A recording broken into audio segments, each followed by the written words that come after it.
Tadipatri MLA Peddareddy ఇంటిని పోలీసులు చుట్టుముట్టిన video viral అవుతుంది. 2 రోజుల క్రితం ఎమ్మెల్యే పెద్దారెడ్డి ఇంటిని పోలీసులు చుట్టుముట్టిన సీసీటీవీ ఫుటేజ్ ను పెద్దారెడ్డి అంచెల్లో రిలీజ్ చేశారు. పోలీసులు విచక్షణారహితంగా దాడులు చేశారంటూ వైసీపీ నాయకులు ఆరోపిస్తున్నారు. పోలీసుల ఆధ్వర్యంలోనే ఎన్నికలు జరిగాయంటూ మండిపడుతున్నారు.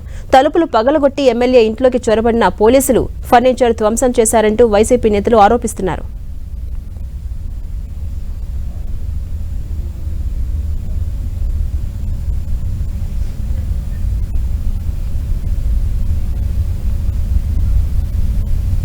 ఆ రోజు పెద్దారెడ్డి ఇంటి మీదకి జేసీ ప్రభాకర్ రెడ్డి అనుచరులు వందలాదిగా దాడి చేస్తా ఉంటే పోలీసులు ప్రేక్షక పాత్ర వహిస్తా ఉన్నారు. మరి అంతేకాకుండా కొన్ని అరెస్టుల సందర్భంగా కూడా పెద్దారెడ్డి ఇంట్లోకి దూరి పోలీసులు తలుపులు బ్రద్దలు కొట్టి అక్కడటువంటి కంప్యూటర్లు అయితేనేమి హార్డ్ డిస్కులు అయితేనే మొత్తం వాళ్ళు కొట్టేసి ధ్వంసం చేసినారు. దీన్ని తీవ్రంగా